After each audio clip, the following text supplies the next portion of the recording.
सल्लल्लाहु ताला अलैहि वसल्लम पर जलवा फरमा।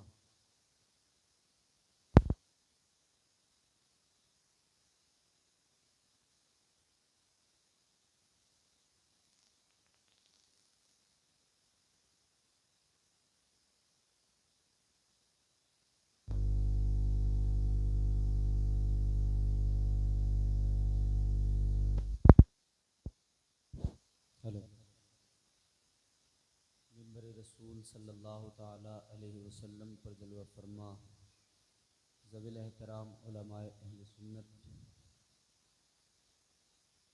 आज के इस मुक़द्दस बाबरकत अज़ीमुश्शान हबीब खुदा कॉन्फ्रेंस में तशरीफ़ लाने वाले जुमला अवामी अहले सुन्नत, तक़द्दुस मआब ख़वातीन उम्मत, अस्सलामु अलैकुम व रहमतुल्लाहि व बरकातुहू।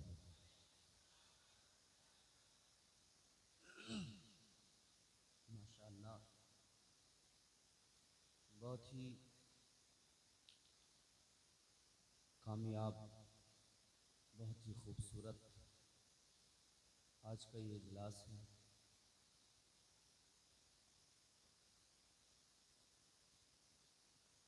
इसको आपकी बाज़ोक़ समातों ने हुस्न अता किया है, रानाइयाँ अता की हैं।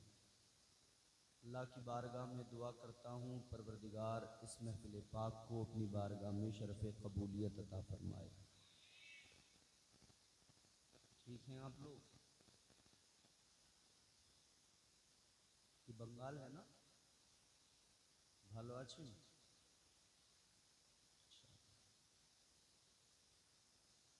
तो इजाज़त दीजिए मुझे, मैं गुफ्तगू शुरू करूँ। बेदारी से कहिए सुभान अल्लाह। अल्हम्दुलिल्लाह, अल्हम्दुलिल्लाहि रब्बिल आलमीन,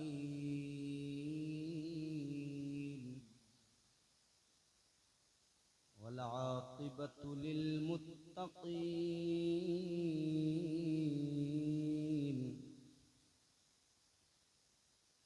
वस्सलातु वस्सलामु अला सय्यिदिल अंबिया'i वल मुरसलीन, व अला आलिहि व अस्हाबिहि अजमईन।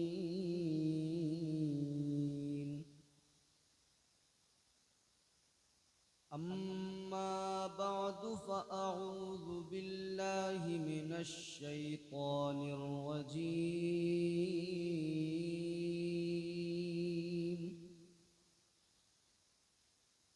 बिस्मिल्लाहिर रहमानिर रहीम।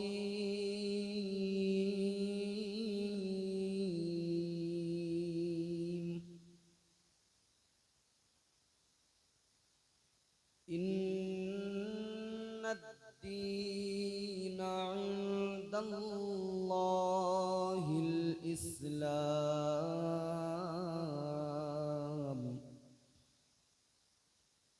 सदक़ल्लाहुल अज़ीम।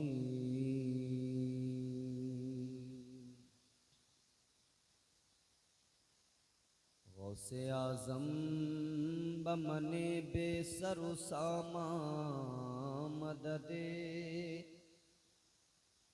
क़िबला-ए दी मददे, काबा-ए ईमान मददे, बगिरदाबे बला उफ्ताद कश्ती, मदद कुन या मुईनुद्दीन चिश्ती। क़ादिरियम नारे या गौसे आज़म मीज़नम, दमज़े शेख अहमद रज़ा खां कुतुब-ए आलम मीज़नम।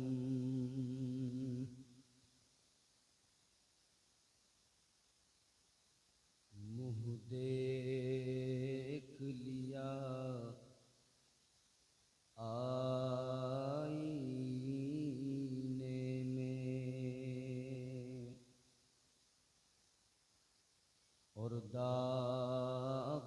देखे सीने में, दिल ऐसा लगाया जीने में, मरने को मुसलमान भूल गए, दौलत के लिए नाशाद हुए, गफलत के सबब बर्बाद हुए, लोगों को जगाना याद रहा, खुद होश में आना भूल गए।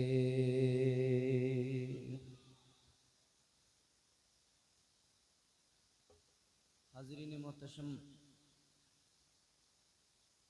मारूज़ात का सिलसिला शुरू किया जाए उससे कबल ज़रूरी है कि हम और आप सब मिलकर अपने आका व मौला मकसूद कायनात, मतलूब कायनात, वजह वजूद कायनात, सदर बज़्म कायनात, फ़ख्र बज़्म कायनात, शरीफों में अशरफ, करीमों में अकरम, जमीलों में अजमल, हसीनों में अहसन, भूखों को खिलाने वाले, प्यासों की प्यास बुझाने वाले, नंगों को लिबास पहनाने वाले, हम सब के आका, दाता, मौला, मलजा, मावा, रूही फिदा हो जनाबे मुहम्मदुर रसूलुल्लाह सल्लल्लाहु ताला अलैहि वसल्लम के दरबार गोहरबार में दिल लगाकर बावाज़े बुलंद दुरूद पाक का हदिया पेश करें। पढ़ें मिलकर, अल्लाहुम्मा सल्ले अला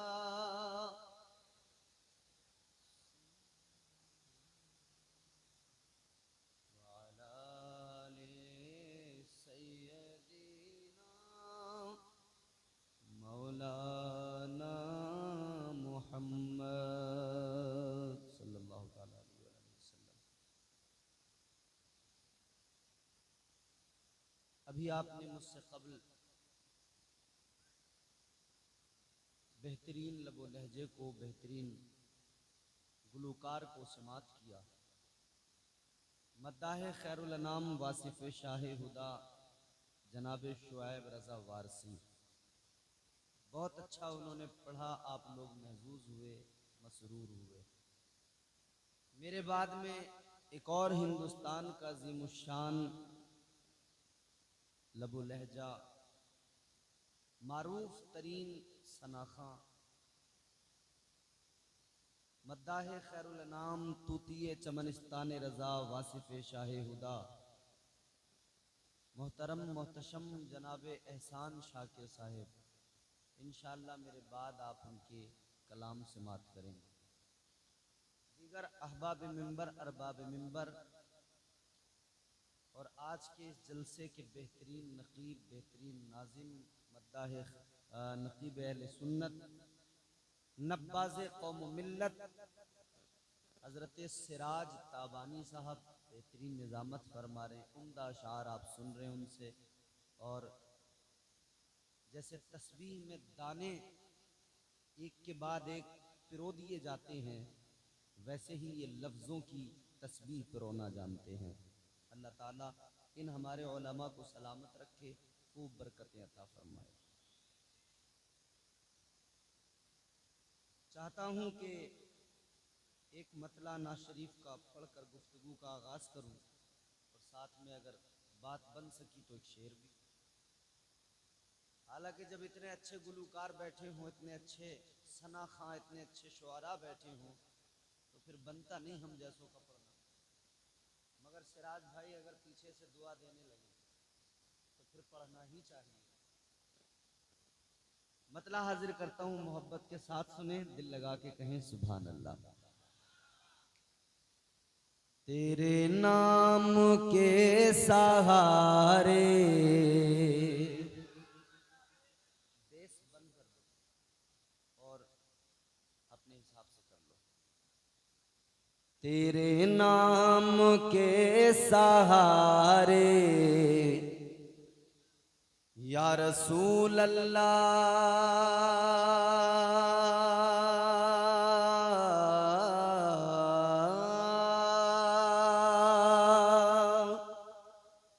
तेरे नाम के सहारे, तेरे नाम के सहारे मेरा नाम चल रहा है। जिसका ये अकीदा हो कि हुजूर के नाम के सहारे हमारा नाम चलता है, वो शरीक हो जाए। तेरे नाम के सहारे, तेरे नाम के सहारे मेरा नाम चल रहा है। तेरे नाम के सहारे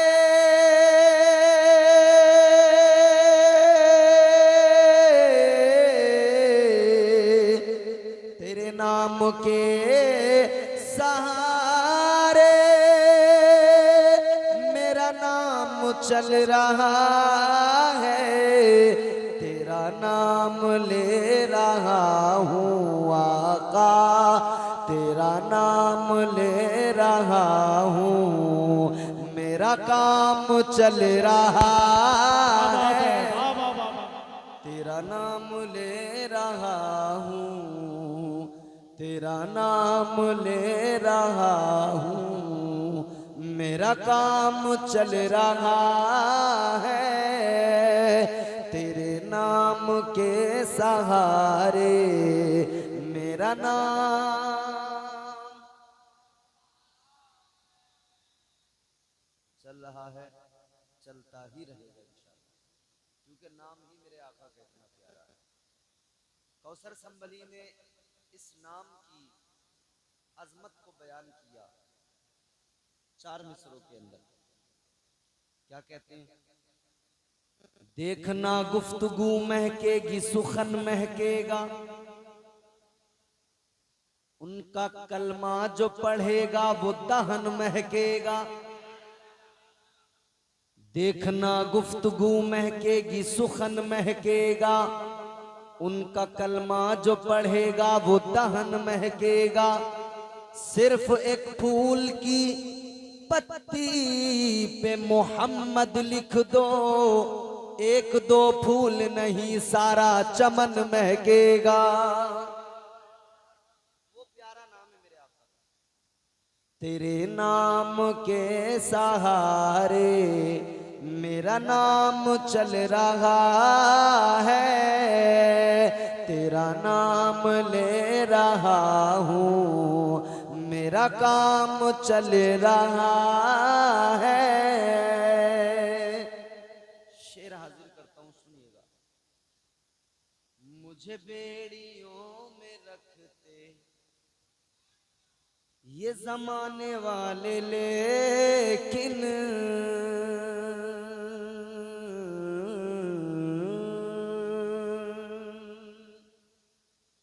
दुनिया तो चाहती है और मुसलसल कोशिशें भी हो रही हैं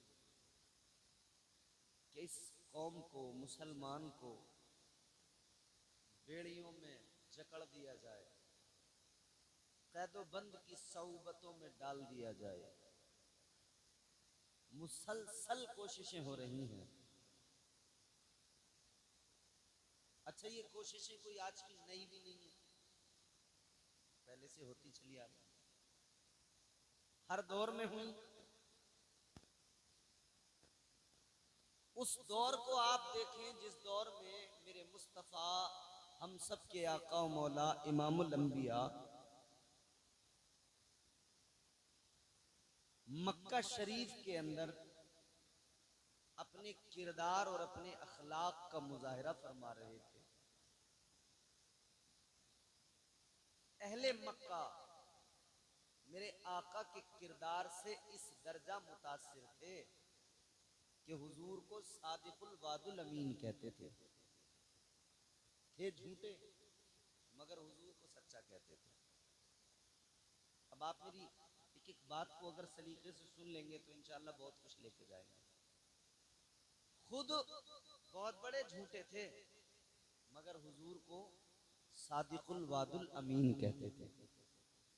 हुजूर ने वो किरदार पेश किया। मेरे हुजूर जो फरमा दें उसको मान लिया करते थे। कहते थे आप कभी झूठ ही नहीं बोलते, आपसे बढ़कर सच्चा कोई नहीं, सादिक कोई नहीं, अमीन कोई नहीं। अपनी अमानतें आका के पास रखते थे। या अल्लाह। मगर अजीजों एक दिन वो आया जब हुजूर ने 40 साल जिंदगी के गुजारने के बाद में अहले मक्का को जमा किया और हुजूर फारान की चोटी पे खड़े हुए और मेरे मुस्तफा ने एलाए कलिमतुल हक बयान फरमाया। आका ने ऐलान फरमाया, या अय्युहन नास क़ूलू ला इलाहा इल्लल्लाह। हुजूर ने उन लोगों को जो माबूदाने बातिल के सामने, पत्थर के खुदाओं के सामने अपने सर झुकाते थे, उनकी इबादतें करते थे। यह हबीबे खुदा कॉन्फ्रेंस है ना, सुने। उन लोगों को मेरे आका ने फरमाया, सुनो, तुम जो ये इन पत्थर के झूठे खुदाओं को सजदे करते हो और इन्हें अपना माबूद तसव्वुर करते हो, आका ने फरमाया ये तुम्हारे माबूद नहीं, खुदा तो वो है जिसने तुमको भी पैदा किया है, इन पत्थरों को भी पैदा फरमाया है। आका ने फरमाया खुदा तो वो है जिसने सारी कायनात को पैदा फरमाया है और वो अकेला वही इबादत का मुस्तहिक है, वही इबादत के लायक है। ताजदारे मदीना वाली ये कायनात मुस्तफा जाने रहमत के प्यारे दीवानों, जहन करीब करो, एक एक जुमला, एक एक लफ्ज अपने सीने की तख्ती पे लिख के लेके जाना। हम सबके आका ओ मौला इमामुल अंबिया वाली ये कायनात ने ऐलाने नबूवत फरमा दिया। कहानी एक से शुरू होती है। एक अल्लाह की इबादत का ऐलान किया गया, एक अल्लाह की परस्तिश का ऐलान किया गया। वो अहले मक्का जो मेरे आका को सादिकुल वादुल अमीन कहा करते थे, वो मक्के के काफिर जो मेरे आका की बारगाह में लाकर अपनी अमानतें रखा करते थे, ताजदारे मदीना की बारगाह में कहने लगे, ए मोहम्मद अरबी सल्लल्लाहु अलैहि वसल्लम, कहने लगे आप जो भी बात कहें हम मान लेंगे, हम आपकी हर बात मानते हैं, हर बात आपकी दुरुस्त जानते हैं, मगर आज जो आप कह रहे हैं कि अल्लाह एक है, वो है जो नजर नहीं आता, हम इस बात को हरगिज नहीं मानेंगे। आप जिस दीन की बात कर रहे हैं हम हरगिज आपका कलमा नहीं पढ़ेंगे। नाराज हो गए, खफा हो गए, जितने भी थे नाराज हुए, खफा हुए, मगर उसी भीड़ के अंदर से एक बच्चा निकल के आगे आया। बच्चा निकल कर आगे आया और आने के बाद में कहने लगा, ऐ अल्लाह के पैगंबर, ऐ मोहम्मद अरबी सल्लल्लाहु ताला अलैहि वसल्लम, मैं गवाही दे रहा हूं, आप जो कहते हैं हक कहते हैं, आप जो कहते हैं सच कहते हैं। इस बच्चे ने ऐलान कर दिया, ऐ महबूबे खुदा, ये सब आपकी बात माने न माने, आप पर ईमान लाए न लाए, मगर मैं आप पर ईमान ला रहा हूँ। आप मुझे अपना कलमा पढ़ाइए। सबसे पहले कलमा एक बच्चे ने आकर आगे बढ़कर पढ़ लिया। ये आगे बढ़कर कलमा पढ़ने वाला कौन था? गौर से सुनो, उस भीड़ से निकलकर कलमा पढ़ने वाला कोई और नहीं, शेरे खुदा है दरे कर्रार मौला अली, दामादे पैगंबर हजरत अलीयुल मुर्तजा थे।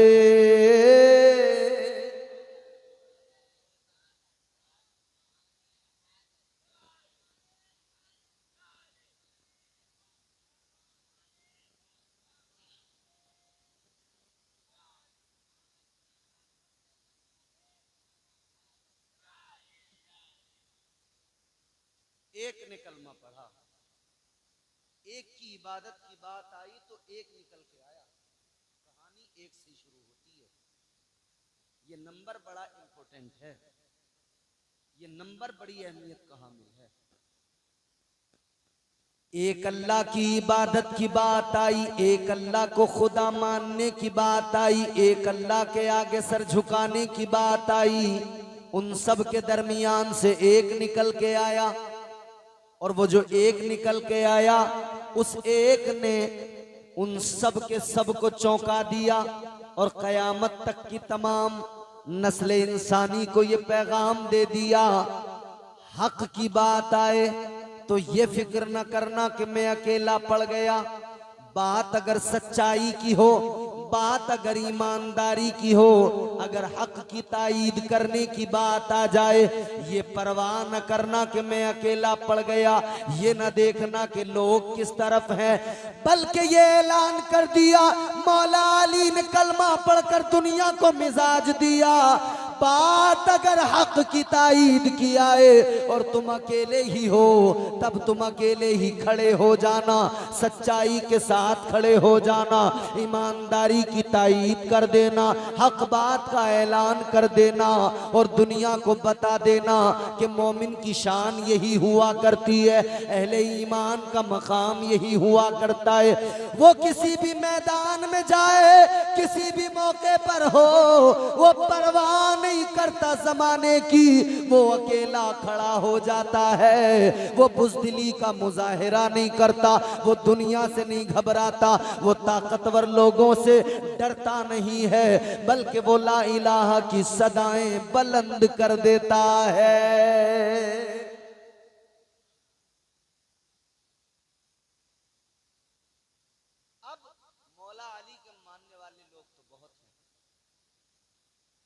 मगर बुज़दिली भी आ गई।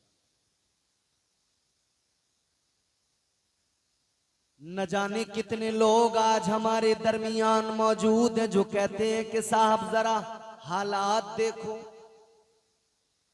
हालात बड़े खराब हैं। और ये मौलाना लोग बेचारे कुछ बताने लगे, जज्बा ईमानी बेदार करने की कोशिश करें, तो हमारे यहाँ मालदार लोग, सेठ लोग कहते हैं मौलाना तुम अपनी मस्जिद में रहो, तुम्हें क्या मतलब बाहर से।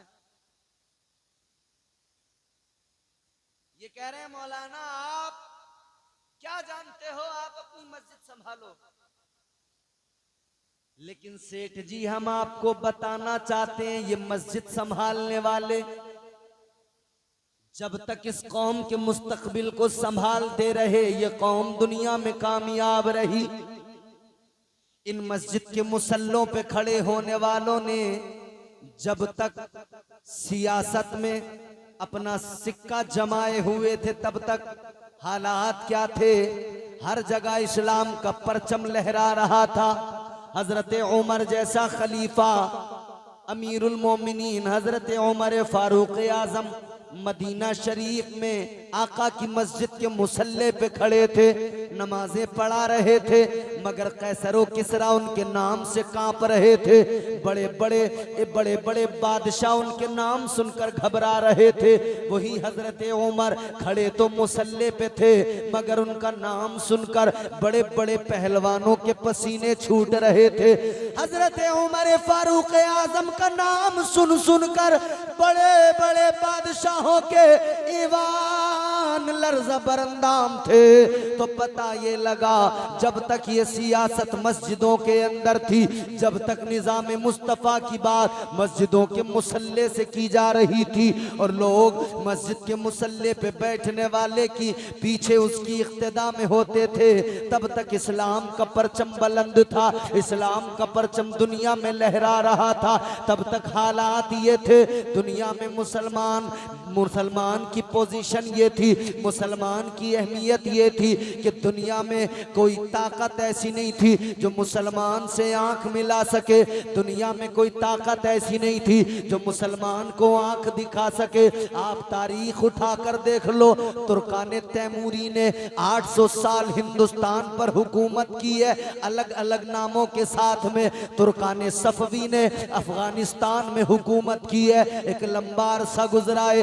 अजीजा ने गिरामी उल कद्र तुर्कान सल्जोकी का इख्तिदार देखो, तुर्कान उस्मानी का इख्तिदार देखो। 3 बर्रे आजमों पे इस्लाम का परचम लहरा रहा था, 3 बर्रे आजमों पे इस्लाम का परचम सरबलंद था। अल्लाह अकबर कबीरा। कहने का मकसद ये है, जब तक ये मस्जिदों में मुसल्लों पे खड़े होकर नमाजें पढ़ाने वाले, सर झुकाने वाले क़यादत कर रहे थे, तब तक दुनिया में मुसलमान की शान ये थी, उसका रौब था, उसका दबदबा था। और जब से हमारे यहाँ कुछ जाहिल सेठों ने सियासत को संभाल लिया, तब से इन्होंने बेड़ा गर्क कर दिया। आज पूरी दुनिया का मुसलमान सहम गया। किसने बुज़दिल बनाया मुसलमान? ये हालात की दुहाई दे देकर मुसलमान को बुज़दिल बनाया गया है। डरा डरा के मुसलमान को बुज़दिल बनाने की कोशिश है। डराने की ऐसी कोशिशें, डराने की ऐसी काविशें, मगर याद रखना मुसलमान कभी डरता नहीं, कभी घबराता नहीं। आप कहोगे मौलाना आप तो तकरीर करके निकल जाओगे, कभी तुम तकरीर करने वाले 1 घंटा 1.5 घंटे के लिए तकरीर करोगे, अपनी बात रखोगे, निकल जाओगे। चीजें तो हमें फेस करनी होती हैं। अच्छा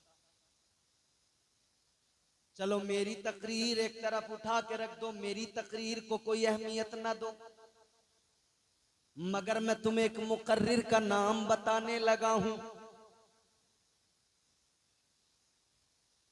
और उनकी तकरीर भी बताने लगा हूं। तारीख के ऐसे मुकर्रिर की बात बता रहा हूं, आप हैरान रह जाओगे। एक ऐसा मुकर्रिर तारीख के अंदर गुजरा कि उसने एक तकरीर की, और तकरीर कितनी बड़ी, हमाएं तो 1 घंटा 1.5 घंटा तकरीर करें, उस मुकर्रिर ने 1-1.5 घंटा तकरीर नहीं की। तकरीर इतनी है, आप अपनी डायरी निकाल के, कलम निकाल के अगर लिखना चाहो 3 लाइनों में पूरी तकरीर लिख लोगे, बस इतनी सी तकरीर। और उस तकरीर का असर,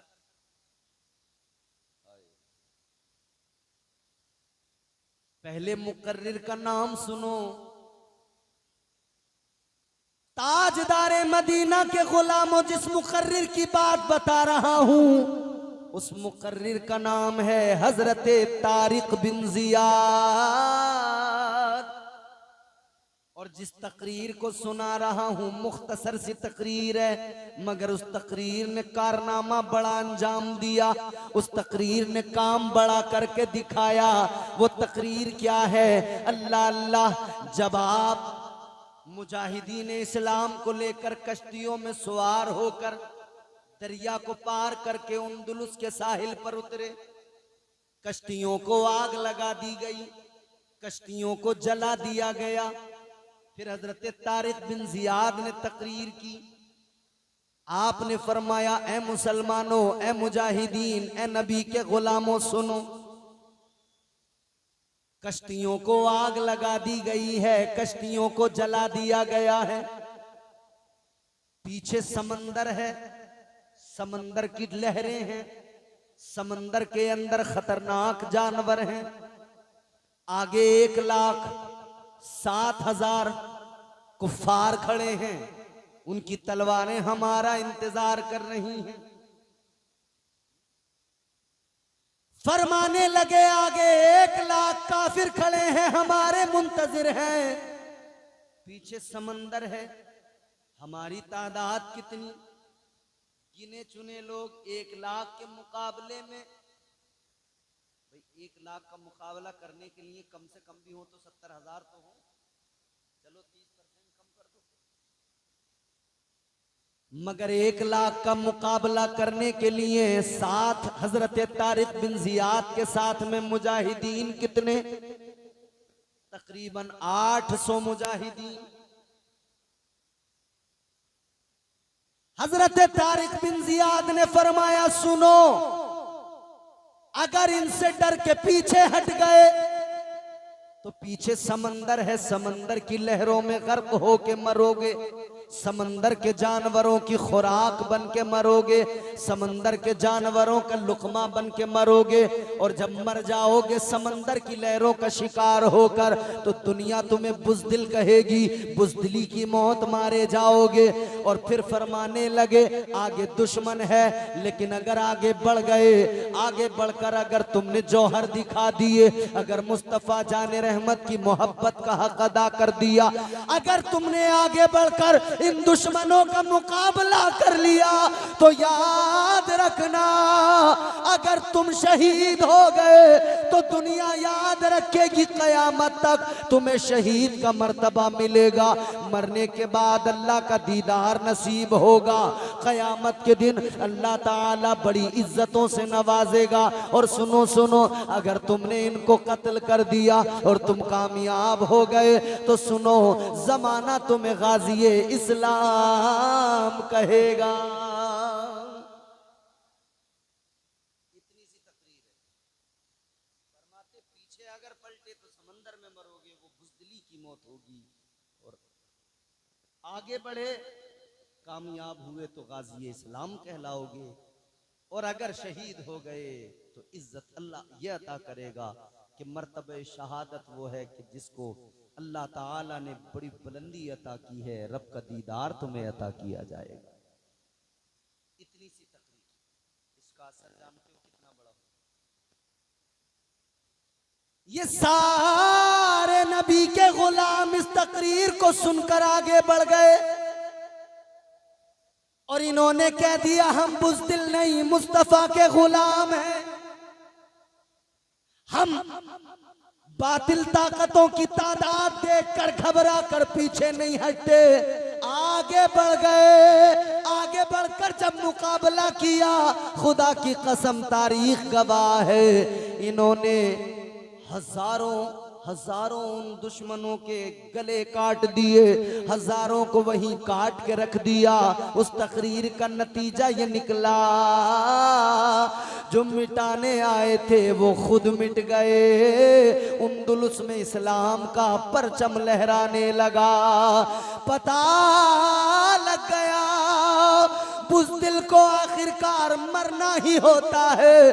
कब तक बचेगा, कितनी देर बचेगा, पीछे हटेगा तो समंदर की लहरों की मिसाल से समझ लो कहीं ना कहीं जाकर आखिर मर ही जाएगा। कितनी देर शामत, कितनी देर बचेगा। लेकिन अगर बुज़दिली निकाल दे मोमिन, अगर बहादुर बन जाए और ये जान ले कि मैं मुस्तफ़ा का गुलाम हूँ, मौत तो मुझे एक न एक दिन आनी है, तो फिर हक बात कहता रहे, अलल ऐलान कहता रहे, मुस्तफ़ा के तराने गुनगुनाता रहे, इस्लाम की अजमत की बात करता रहे, इस्लाम की मोहब्बत में जीने मरने का जज्बा रखे, इस्लाम की मोहब्बत सीने में संभाल के रखे।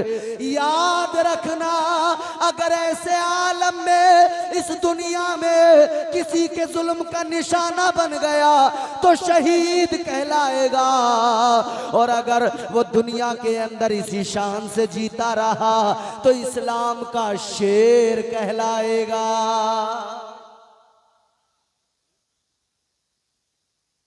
और सुनो, बुज़दिली की मौत से बहादुर की एक दिन की जिंदगी अच्छी, बुज़दिल की 100 साल की जिंदगी से बहादुर की एक दिन की जिंदगी बेहतर। आज मंसूबे बनाए जा रहे हैं इस कौम को बुज़दिल बनाया जाए, ये आज का नया मामला नहीं। हजरत मौला अली ने जब कलमा पढ़ लिया फिर तबलीग शुरू हो गई इस्लाम की। किन लोगों ने कलमा पढ़ा, कौन हुए मुसलमान? गरीब लोग मुसलमान हुए। हजरत बिलाल हबशी जैसे गरीब गुलाम मुसलमान हुए। हजरत अम्मार जैसे गरीब लोग कलमा पढ़कर मुसलमान हुए। हजरत यासिर जैसे लोग मुसलमान हुए। हजरत खुबाब जैसे गरीब लोग मुसलमान हुए। हजरत सुमैया जैसी नबी की गरीब सहाबिया ईमान लाई। इन गरीबों ने कलमा पढ़ लिया तो ये अमीर डराने लगे, ये मालदार डराने लगे, ये मक्के के काफिरी ने धमकाने लगे, कहने लगे गरीबों तुमने कलमा तो पढ़ लिया है मगर गरीबों इतना याद रख लेना, हम तुम्हें छोड़ेंगे नहीं, हम बड़ा मारेंगे पीटेंगे। और यकीनन इन्होंने ये सब कुछ किया, मारा पीटा जुल्म किए, गर्म रेत पर लिटाकर वजनी पत्थर सीने पे रख दिए गए। अल्लाह अल्लाह बड़ा जुल्म किया गया, इन गरीबों को मारा पीटा गया, इन गरीबों पे जुल्म किया गया मगर इन्होंने कह दिया सुनो जितना मारना हो मार लो, जितना जुल्म करना है कर लो, मगर इतना याद रखना जब तक हमारे जिस्म के अंदर जान रहेगी मोहम्मद की मीम पे कुर्बान रहेगी। नारे तकबीर, नारे रिसालत, मसलके आला हजरत हबीबे खुदा कॉन्फ्रेंस अज़मते इस्लाम।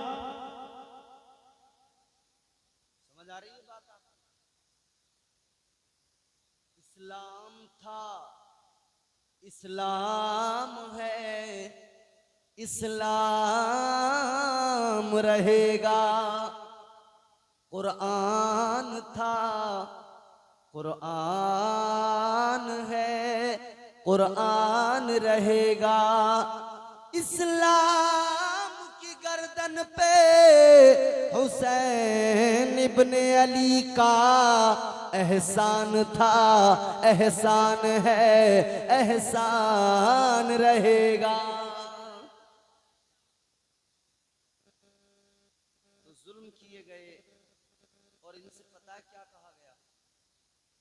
मारते पीटते काफिर जुल्म करते फिर कहते थे अपने पुराने दीन में वापस आ जाओ।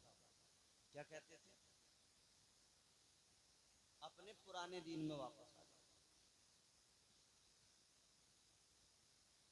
काफिर मार मार के जुल्म कर कर के कहते थे अपने पुराने दीन में लौट कर आओ, छोड़ दो इस्लाम, इस्लाम से मुंह मोड़ लो। कल काफिरों ने ये कहा था, आज भी कह रहे हैं। आज आप देखते नहीं हो कितने हंगामे, कितनी शोर शराबा है कि साहब घर वापसी। ये जुमला सुना है आपने? ये वही मक्के के काफिरों का जुमला है, ये मक्के के काफिरों का वही जुमला है जो वो कल हजरत बिलाल से कहते थे पलट आओ मोहम्मद अरबी का दामन छोड़ दो। ये वही जुमला है जो मक्के के काफिर हजरत अम्मार बिन यासिर से कहते थे दीन मोहम्मदी को छोड़ दो, दीन इस्लाम को छोड़ दो, पीछे पलट के आ जाओ। आज भी तो कह रहे हैं घर वापसी कर लो, फिर उसके लिए डरा भी रहे, धमका भी रहे। जान रहे हो, कभी मॉब लिंचिंग के जरिए डरा के धमका के कहा जा रहा है घर वापसी कर लो।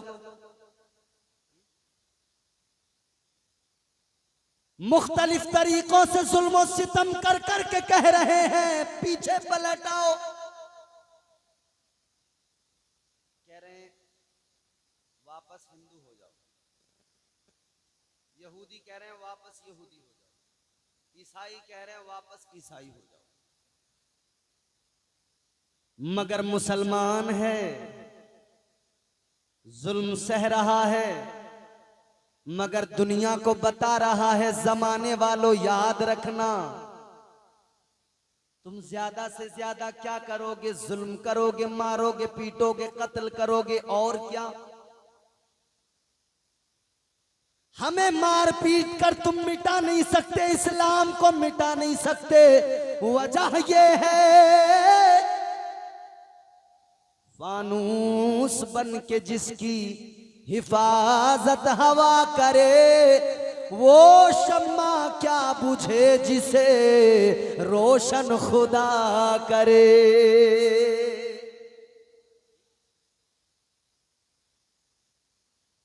एक नजरिया मैंने आपके सामने रख दिया कि इस्लाम कभी बुज़दिल नहीं बनाता अपने मानने वालों को। फिर भले ही सामने से चाहे जितना जुल्म हो, हालात की दुहाई देकर इस्लाम के चाहने वालों को, इस्लाम के मानने वालों को कभी खाइफ नहीं किया जा सकता। मजबूत बनिए, खाइफ होने की जरूरत नहीं है, डरने की जरूरत नहीं है। अगर आज कोई कहता है हालात साजगार नहीं है, तो उसे ये बता देना हालात साजगार मोमिन के लिए कब थे। आज हिंदुस्तान में कितने हैं? 30 करोड़। आज 30 करोड़ हैं। बदर के मैदान में तो 313 थे। बताओ क्या हालात साजगार थे? हरगिज नहीं। उहद के मैदान में देखो क्या हालात साजगार थे। हर महाज को देख लो। करबला में आ जाओ, 72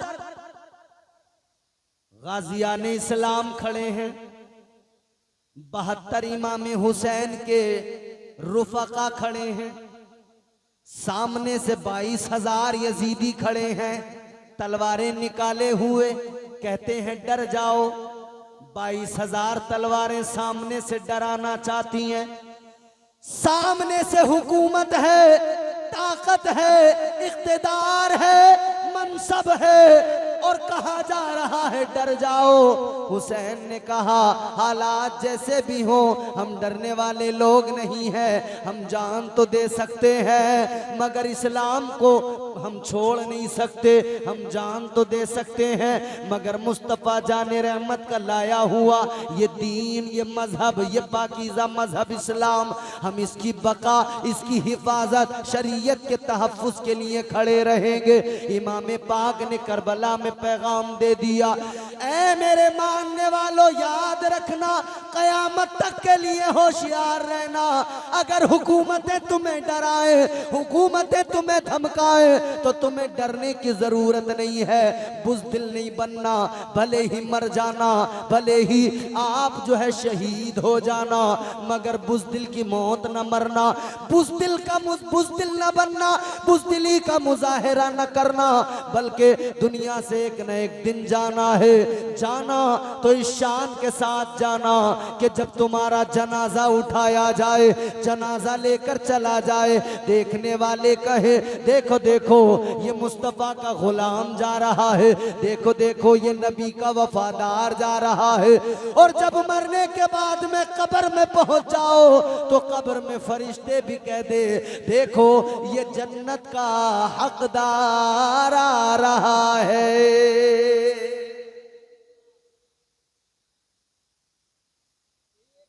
नजरिया मैंने आपके सामने रख दिया। अब दूसरे नजरिए की बात, सिक्के का दूसरा पहलू। दूसरा पहलू ये है, तस्वीर का दूसरा रुख ये है, इस्लाम अपने मानने वालों को बुज़दिली से बचाता है, बहादुर तो बनाता है मगर जालिम कभी नहीं बनाता। इस्लाम न जुल्म को जगह देता है बल्कि जालिमों के खिलाफ सख्त इस्लाम के उसूल और इस्लाम के कानून हैं। इस्लाम अपने मानने वालों को पैगंबर इस्लाम की तालीमात बुज़दिल बनने से रोकती हैं, मगर जालिम भी बनने का मौका नहीं देती, क्योंकि कभी कभी आदमी ज्यादा बहादुरी के चक्कर में जालिम बन जाता है। ये उलमा बैठे हैं, आप उनसे मालूम करें। आप किसी को बहादुरी का खिताब दे दो ना ज्यादा ही उसे आप, तो फिर वो गड़बड़ भी करने लगता है।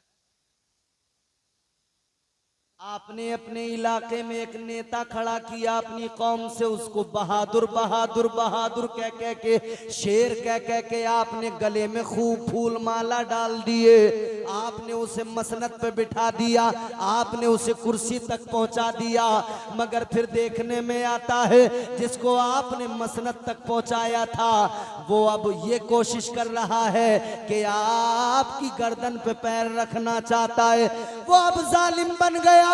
जिसको आपने इख्तिदार तक पहुंचाया वो अब जालिम बन गया, जुल्म करने लगा, वो अपनों को सताने लगा, वो अपनों को मारने पीटने लगा। इस्लाम कहता है अगर तुझे इख्तिदार मिला है इंसाफ करना, जुल्म किसी पे न करना। अपना पराया कुछ नहीं, इंसाफ होगा, जुल्म किसी पर नहीं होगा। बहुत सारे लोग आज आपको कहते मिलेंगे, वो शोर कर रहे हैं, वावेला कर रहे हैं, कह रहे हैं कि इस्लाम तलवार के जोर पे फैला है। बल्कि यही हमारे मुल्क में एक ने यहां तक लिख दिया कि इस्लाम जो हिंदुस्तान में आया है वो इस तरह से आया है, इस्लाम को हिंदुस्तान में जो लेकर आया है वो घोड़े पे बैठ के एक हाथ में तलवार एक हाथ में कुरान लेके आया है? कि घोड़े पे बैठ के एक हाथ में तलवार एक हाथ में कुरान। तो उस अकल के अंधे से ये पूछो, जब एक हाथ में तलवार और दूसरे में कुरान तो घोड़ा कैसे चलाया? दोनों हाथ तो उसके, एक में तलवार एक में कुरान।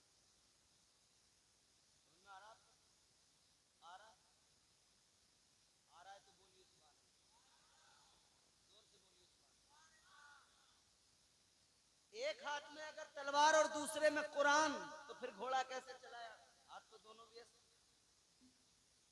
इस्लाम कैसे आया है दुनिया में, आइए हम बताएंगे।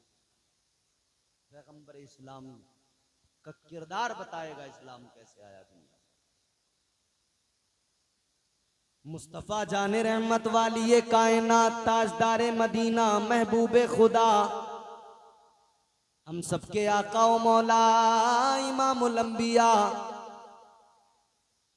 हम सबके आका व मौला इस्लाम लेकर आए, कुरान लेकर आए। आने का अंदाज क्या? आका आए तो आका गरीबों को सीने से लगाते हुए आए।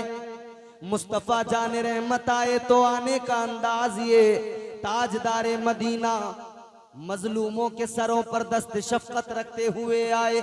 आने का अंदाज ये, हम सबके आका व मौला आए तो इस शान के साथ आए कि मुस्तफ़ा जाने रहमत वाली ये कायनात बेवाओं के सरों पर दस्त शफकत रखते हुए आए, यतीमों को सीने से लगाते हुए आए।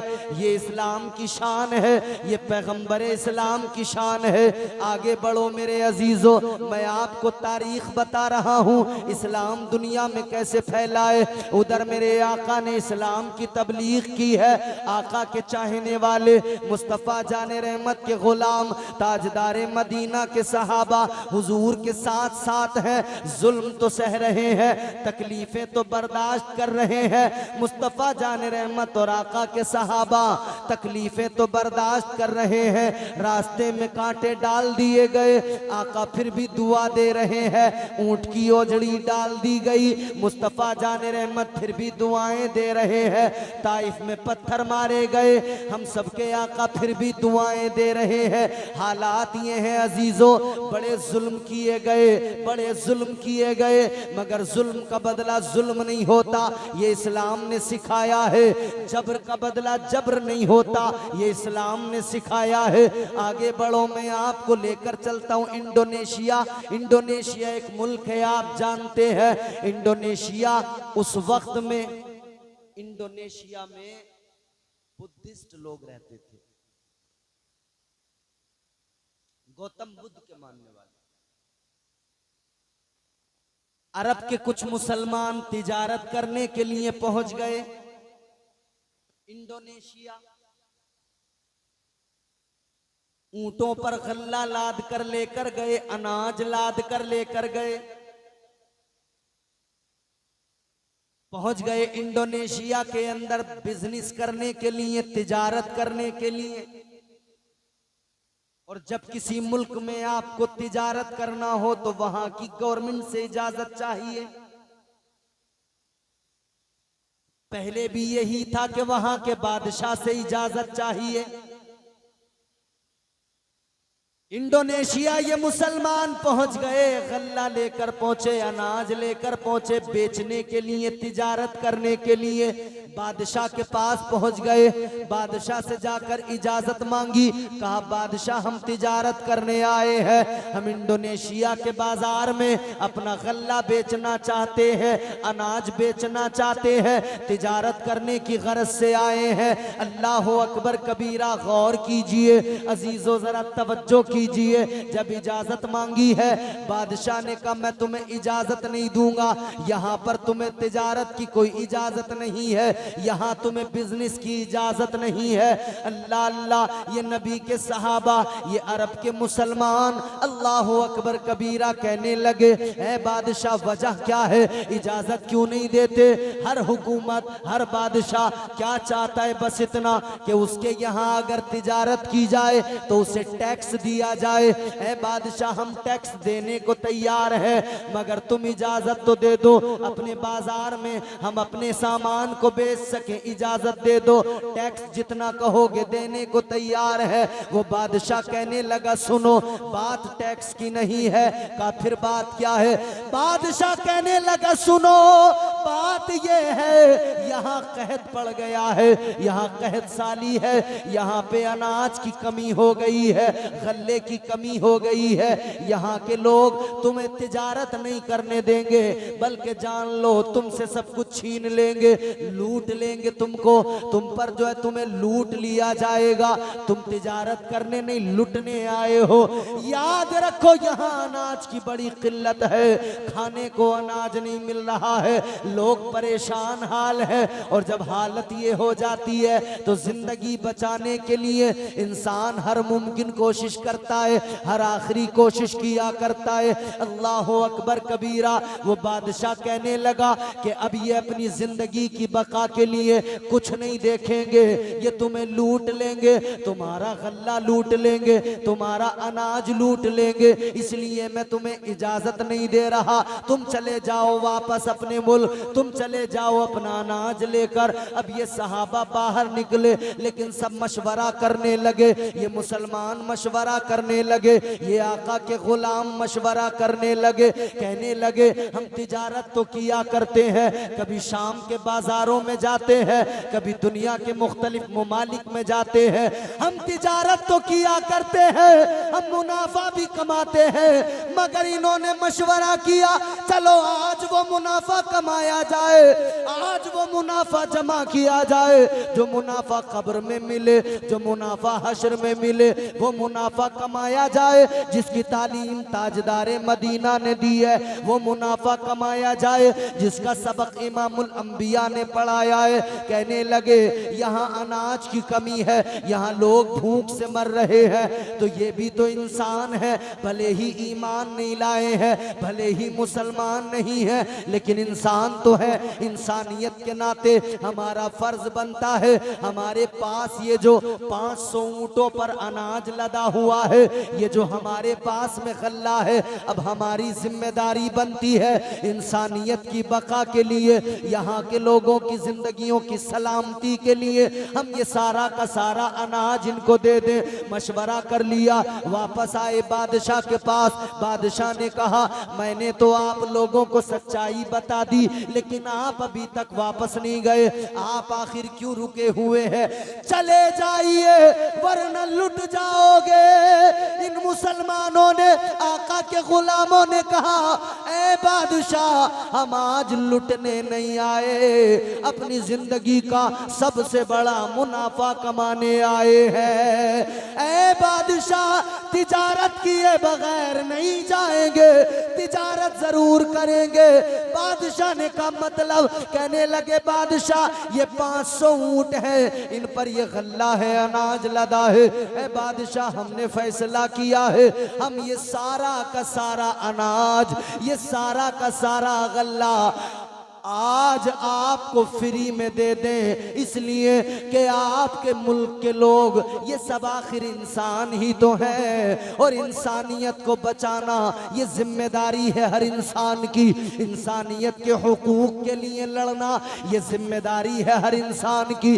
कहने लगे ये सारा का सारा अनाज हम तुम्हें दे रहे हैं, अपने पास रखो, अपनी रियाया में बांट दो, इंसानियत के तहफ़्फ़ुज़ के लिए। अल्लाह अल्लाह इतना बादशाह ने सुना, कहने लगा कहां से आए हो? इन्होंने बताया अरब से आए हैं। कहने लगा मुसलमान हो? कहा हाँ मुसलमान है। कहा जरा बैठ जाओ। इनको बिठाया, अंदर गया, अंदर जाकर उसने गुस्ल किया, नहाकर बाहर निकला, और बाहर आने के बाद में कहने लगा ए अरब से आने वालों, ए मुसलमानों, मैंने तुम्हारा किरदार देख लिया, इंसानियत के लिए तुम्हारी हमदर्दी देख ली, लिहाजा मुझे मालूम हो गया जब गुलाम मुस्तफ़ा का ये आलम है तो खुद नबी को खुद हबीब खुदा का क्या आलम होगा।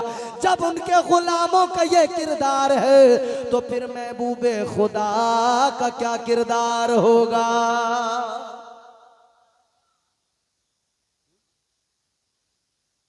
कहने लगा मैं समझ गया सच्चा मजहब तुम्हारा है, मैं जान गया सच्चा दीन तुम्हारा है। कहने लगा अब देर ना करो, कलमा पढ़ा दो, कलमा पढ़ाकर मुसलमान बना लो। अल्लाह अकबर कबीरा। कहता है कलमा पढ़ाओ। अब इसको कलमा पढ़ाया गया, आका के सहाबा ने कलमा पढ़ाया, दरबार के अंदर गूंज गया कलमा, ला इलाहा इल्लल्लाह मुहम्मदुर रसूलुल्लाह। इसने कलमा पढ़ लिया, मुसलमान हो गया। अजीजों जरा देखो, ये इस्लाम है, तलवार से नहीं पहुंचा इंडोनेशिया, ये इस्लाम पहुंचा तो किरदार से पहुंचा। इंसान ये इस्लाम पहुंचा तो मोहब्बत का जज्बा लेकर पहुंचा, इंसानियत के लिए हमदर्दी लेकर पहुंचा। इस्लाम ये है अजीजों। आज जो लोग भौंक रहे हैं इस्लाम के खिलाफ, उनके मुंह पर जन्नाटेदार तमाचा है कि दुनिया में जहां भी गया इस्लाम, इस्लाम तलवार के जोर पे नहीं गया, इस्लाम मोहब्बत की बुनियाद पर गया, इस्लाम अखलाक की बुनियाद पर गया, इस्लाम किरदार की बुनियाद पर गया।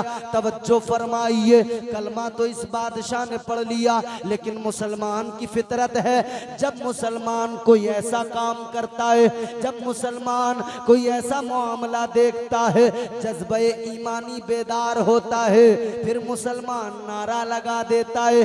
कौन सा नारा लगाता है? तकबीर और रिसालत के नारे लगा दिए जाते हैं। आप जलसे सजाते हैं, दरमियान में नकीब जलसा आपको बार बार बताते रहते हैं नारा लगा दो, और आपके अंदर जोश पैदा करने के लिए आपको अशार भी सुनाते रहते हैं। मोमिन के अंदर ये बात है, इस्लाम के मानने वाले की फितरत में है कि जब उसका जज्बे ईमानी बेदार होता है, वो नारे तकबीर बुलंद करता है, वो कहता है अल्लाह का नाम पुकारता है, अल्लाह अकबर की सदा बुलंद करता है।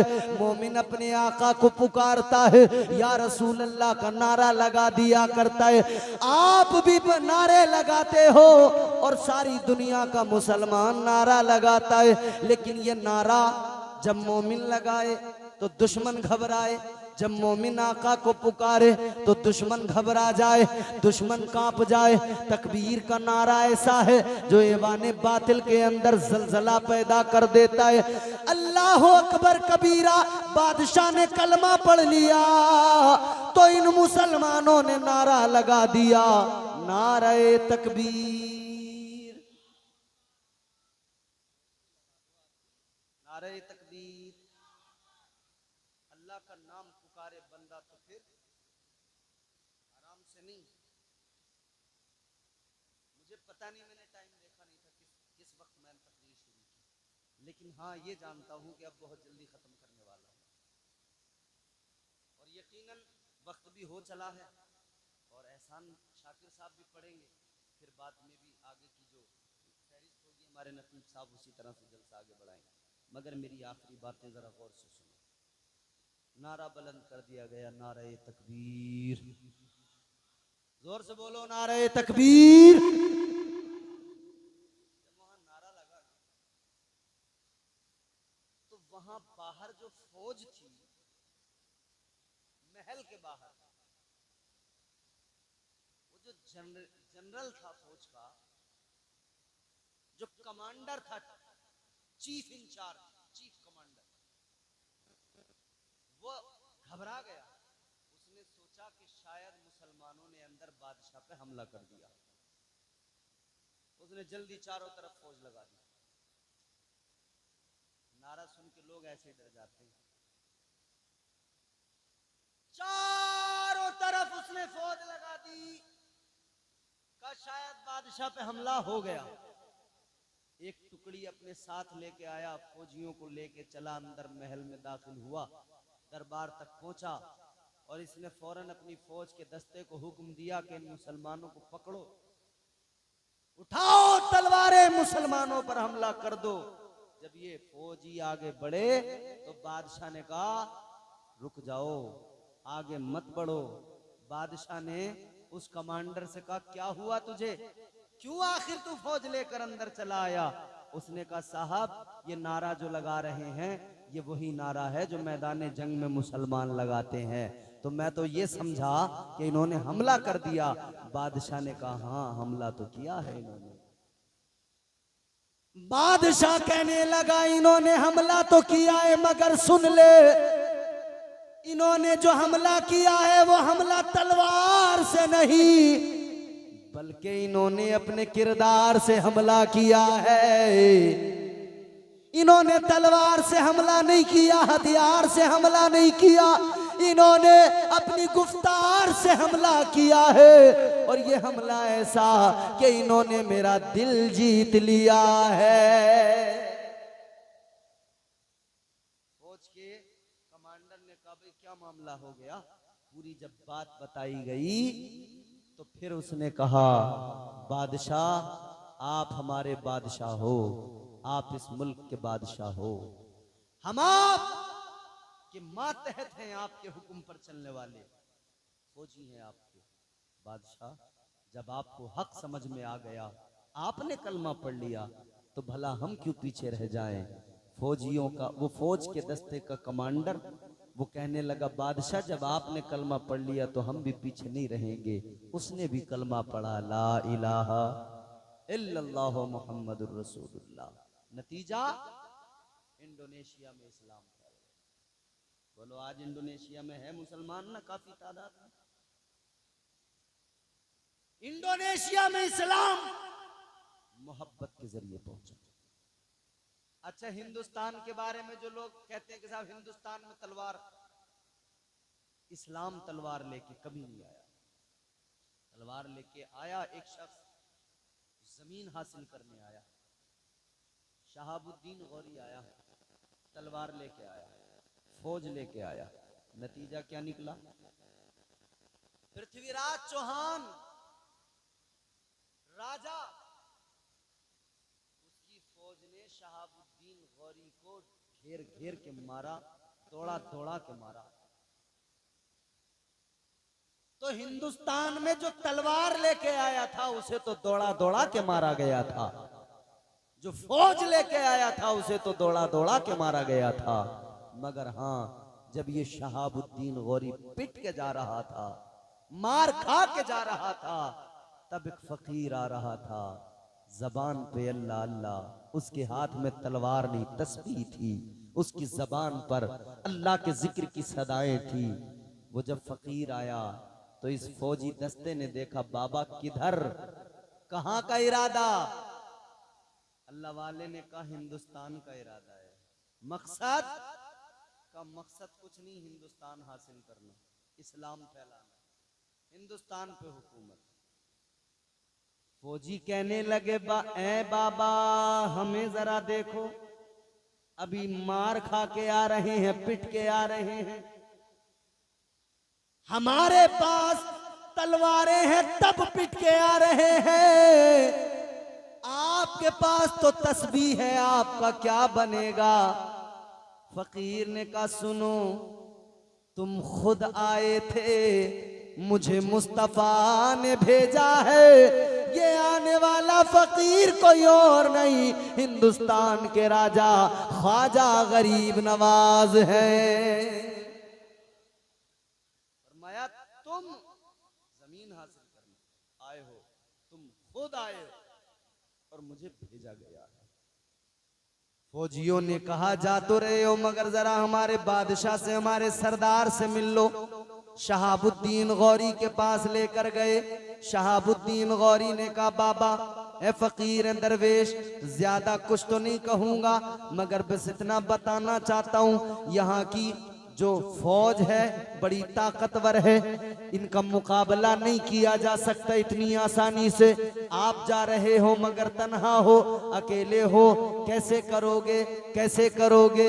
अल्लाह अकबर। सरकारे गरीब नवाज ने फरमाया, ए शहाबुद्दीन गौरी, तुझ में और मुझ में फर्क है, तू तलवार पे भरोसा करके चला था, मैं रहमते परवरदिगार पे भरोसा करके चला हूँ, तू हथियार पे भरोसा करके चला था, मैं मुस्तफा की मीठी गुफ्तार पे भरोसा करके चला हूँ। हिंदुस्तान में ख्वाजा गरीब नवाज आए, 90 लाख लोगों को कलमा पढ़ाकर मुसलमान बना दिया। ऐसे इस्लाम आया, ये इस्लाम की शान है, ये इस्लाम है मेरे प्यारे। इस्लाम की फितरत में कुदरत ने लचक दी है, जितना भी दबाओगे उतना ही ये उभरेगा। सरकारे गरीब नवाज ने 90 लाख को कलमा पढ़ाया। आज 30 करोड़ हिंदुस्तान में हैं और 24 करोड़ उधर चले गए, मुल्क बट गया। और सुनो, जब 2 टुकड़े हुए ना मुल्क के, जब मुल्क तकसीम हुआ, इधर 3 करोड़ रह गए थे। कितने? 3 करोड़ समथिंग 3 करोड़। हजरत भी तमाम 3 करोड़ रह गए थे, 30 करोड़ बन गए, नहीं बन गए? अब एक मेरा जुमला, बहुत जरूरी जुमला लिख लो। हमारे यहाँ कुछ लोगों की खामियां और गलतियां, वो अपने आप को कहते हैं, अपने वो शायद इसमें फख्र महसूस करते हैं। पठान कह रहा है मैं बाहर से आया था, अफगानिस्तान से आया, अंसारी कह रहा है मैं मदीना शरीफ से आया था, तुर्क कह रहा है मैं तुर्किस्तान से आया था। तो वो जो 90 लाख थे वो कहां गए? उनकी औलादें कहां गई? तुम सब बाहर से आ गए। अरे मुसलमानों, ये कहने में फख्र महसूस ना करो कि तुम तुर्किस्तान से आए, ईरान तुरान से आए, बल्कि ये कहो हम भी यही हैं, हमारे बाप दादा भी यही थे, हमने यही वुजू किए, नमाजें पढ़ी, इसी जमीन पे पेशानी झुकाकर सजदे किए, मरते हैं तो इसी जमीन के अंदर हमें दफन कर दिया जाता था। जाता है तो बता दो दुनिया को, हम बाहर से आए हुए मुसलमान नहीं, हम तो इसी मुल्क के बाशिंदे हैं, हम हिंदुस्तानी मुसलमान हैं। ये मुल्क हमारा था, हमारा है और क़यामत तक हमारा रहेगा। हम इस मुल्क के बाशिंदे थे, हैं और इंशाअल्लाह सुबह क़यामत तक रहेंगे। इन्नद्दीना इंदल्लाहिल इस्लाम, इस्लाम अल्लाह के नज़दीक प्यारा मजहब, चुना हुआ मजहब। इस्लाम के सच्चे फॉलोवर बनो, इस्लाम को सच्चे तौर पर जो है उस पर अमल पैरा हो जाओ, इस्लाम के उसूल और ज़वाबित को अपना लो। अल्लाह ताला हम सबको नेक अमल की तौफीक अता फरमाए। परवरदिगार हमें बुज़दिली से बचाकर बहादुरी नसीब फरमाए। अल्लाह ताला हम सबको हुजूर की सच्ची मोहब्बत अता फरमाए। अस्तगफिरुल्लाह रब्बी मिन कुल्लि ज़ंबिन व अतूबु इलैह। कलमा शरीफ पढ़ लीजिए, ला इलाहा इल्लल्लाहु मुहम्मदुर रसूलुल्लाह सल्लल्लाहु अलैहि वसल्लम व मा अलैना इल्लल बलाग। अस्सलामु अलैकुम व रहमतुल्लाह।